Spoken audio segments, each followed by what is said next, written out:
这里是众神眷顾的圣地，是古希腊英雄们顽强拼搏的舞台。这个就是他们的训练馆。2800年前，古希腊人放下手中的刀剑，齐聚在这片神圣的橄榄林。千年橄榄树，你看，只为博得天神宙斯的祝福，带上了专属冠军的橄榄枝。今天，在这残垣断壁之间，我们触摸着奥运起源的真相。在地下2.5米深的地方，考古学家们找到了前2500年前宗教崇拜的痕迹。奔跑的运动员，神圣的休战协议，黄金象牙的宙斯巨像。在里面看进去，这人站在门这儿呢，这么小一点点，你看进去那个宙斯的雕像，它其实就是移植到这个房顶上去的，13米高嘛。在这里，神话与历史碰撞出了文明的火花，点燃了祭坛上那不灭的圣火。正是从这里，奥运圣火带着古代文明的光环，悄然地照亮了人类世界的每一个角落。这就是奥运会的故乡——古奥林匹亚。让我们一起穿越回古代希腊，揭开奥林匹亚最神圣的秘密。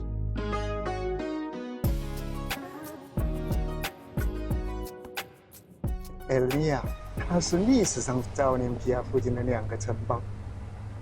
古代奥运会的举办权呢，曾经在奥林匹亚附近的伊利斯和披萨2个城邦之间轮番易主，直到公元前580年，伊利斯打败披萨，夺回了奥运会的永久举办权。神话中，佩勒普斯看上了披萨的那个公主伊波丹米亚，所以呢，最后他就想办法把那个披萨的国王 Enormous 在这个赛马比赛中给弄死了，娶了披萨的公主。历史上呢，他又说奥林匹亚奥运会的举办，在前50届都是由披萨在举办，但是呢，50届之后呢，就是由埃尼亚举办。他把历史跟神话就是非常完美的融合在一起了。你看远处的大海，还有你看历史上这一个城邦的人，为了证明他们的神性啊，所以就说我们是佩勒普斯的后代。说佩勒普斯打败披萨呢，这也是历史上是有这样一场战争。历史上啊，这不是神话，就是埃尼亚的这个城邦把披萨打败了。那埃尼亚的人就说，我们的祖先佩勒普斯把你们的国王，把披萨的国王伊诺马斯打死了，所以我们就把你们的城邦兼并了，可以是这么解释。简直是一门学问，我觉得。什么？就这条河叫 Clados。那么在古代的时候呢，这一个地区有2条河，一个就是这一条河 Clados， 另外一条叫Phios。这2条河在这个地方相交。我们看到这河床非常低，而这个遗址呢是在上面，我们要爬到上面去。所以呢，这些古代的遗址呢，其实是在比较低的地方。由于这2条河经常的发生大洪水啊什么，就冲击出来很多一些泥土，就把这个地区的最早的这些遗迹啊，都埋在下面最深的，说有7、8米深的地方比如说最早 Pelops 的祭坛那儿是最深的地方，我们待会儿能看到。就一个时代一个时代的在这个上面再盖一些新的建筑，最后呢，到罗马时期呢，就形成了我们今天能够看到的这么大一个规模的古奥林匹亚遗址。过了这一座桥，我们就到了古代奥运会的举办地，也就是现代奥运会的故乡——古奥林匹亚。在奥林匹亚这个地方呢，它有几部分，是吧？比如说我们现在所在的这个地方是博物馆，博物馆里呢，当然收藏的是从遗址上发掘出来的一些文物。但是遗址呢，它也分2部分，遗址呢，一呢是正所的那一部分啊，就是各种神庙啊、祭坛啊之类的部分，跟宗教相关的一部分。另外一部分呢，就是跟当时的奥运会相关的一些配套设施，比如说体育馆呐、训练馆呐、一些运动员的住所呀、客栈呐，最后呢就是比赛的场所，就分差不多3部分：博物馆、圣所和体育馆。然后我们现在所在的这一个地方，它是古希腊世界的第1个泛希腊宗教、文化和体育中心。古奥林匹亚考古遗址群曾经有超过700座建筑。根据保沙利亚记载，他当时看到的除了有70多座神庙、众多的祭坛、雕像，还有不计其数的各类建筑。今天我们可以参观的有训练馆、摔跤馆、菲迪亚斯的工作室、隆尼达斯的高级酒店、宙斯神庙、Pelops 祭坛、赫拉神庙，再就是罗马时期的希诺德哈里克斯和他老婆 Regina 修的那个喷泉、宙斯雕像群，再就是体育场和各城邦的宝库。宗教崇拜在这个地方呢，可能是在迈锡尼时期就已经有了。当时最早在这个地方被崇拜的是众神之母瑞亚，再往后呢就是 Pelops， 再往后就到了赫拉和宙斯。古代奥运会是古希腊人祭祀宙斯的宗教节日里最重要的一项竞赛活动，也是古代4大泛希腊运动会之一。这4大泛希腊运动会分别是在古奥林匹亚纪念宙斯的奥运会，也就是现代奥运会的前身；在德尔菲纪念阿波罗的皮提亚运动会， Nemea 纪念尼米亚宙斯的 Nemea 运动会，和在科林斯纪念波塞冬的地峡运动会。训练馆这个是不是说有快200米还是120几米的一个再长的长廊这一共有2个训练馆，一个是田径的，一个是摔跤的，下面的一个方形的应该是摔跤运动馆。古代奥运会初期只有一项192米左右的短跑比赛，从第18届开始，比赛项目逐渐增加了摔跤、掷铁饼、标枪、跳远和赛马车等项目，比赛时间也从1天增加到了5天。跑步、标枪和铁饼在这个训练场，跑步呢应该就在这个带顶的长廊，220米长的一个带顶的长廊。下雨的时候，他们就在这个带顶的长廊里面训练。然后再往前面还有一个方形的训练馆，那里面就是摔跤，这就是摔跤馆。这个摔跤馆紧挨着这个训练馆，就都是在这个比赛期间训练的场所。这2个就是他们的训练的项目不一样。这个它周围有一整圈的多尼克式的这种柱廊，柱廊的后面呢会有房间。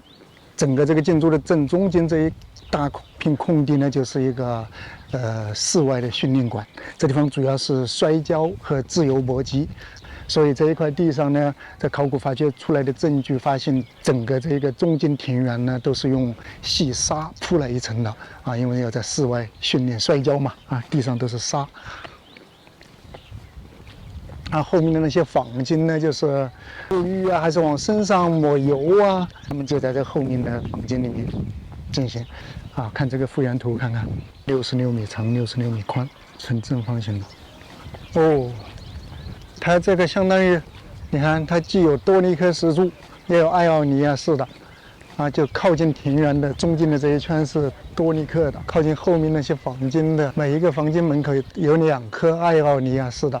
那应该是入口。克拉诺斯这座山上引过来的水，就会通过这体育场周围的这小水渠流过来。这水在当时这个地方呢，它是非常重要的一个元素，不管是从宗教的角度，还是从体育运动的角度来看。就在这后面这儿呢，就是那条河，体育场、训练馆都是在河边上建起来的，那儿就是河，你看到吗？在这个河边上，早在公元前6世纪之前就已经有了这个挡土墙，所以有人猜测，可能在那个时代，这一条河它会经常泛滥吧？也许。你看，这就是在表面涂的大理石粉，把它一填平，跟大理石一样。从外面看上去呢，跟大理石有一样的色泽和质感，应该是当地没有好的大理石，然后是不是外面进口的大理石成本太高，所以他们就想了一个这样的办法。古代奥运会早在公元前8世纪之前就已经存在。历史学家们根据一份古代文献中记载历届奥运冠军的名单和有记载的历史事件人物，推测出历史上第1届奥运会于公元前776年举办。此后呢，每4年举办一次，直到公元393年被拜占庭皇帝建制。在没有统一纪年法的古希腊世界甚至以此创造出了以奥运年为基础的独特纪年法，比如他们会说第几届奥运会的第几年。为了保证各城邦和地区的运动员、朝圣者能够安全地往返奥林匹亚，奥运举办国会在比赛开始前1个月向古希腊世界宣布神圣的奥林匹克休战协议。如果有人在此期间发动战争，他所在的城邦就会被取消参赛资格和处以巨额的罚金。被取消参赛资格对于一个城邦来说无疑是一个非常惨痛的代价。因为古奥运会它不仅仅是一个简单的体育竞赛，它更是一个各城邦用来展示各自的宗教、文化、艺术和经济等软实力，增加国际曝光率的政治舞台。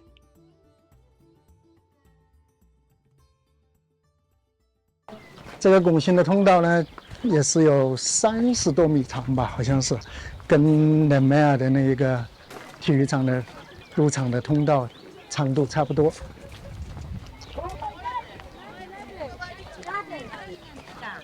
这个体育场呢，它的宽度大概是30米吧，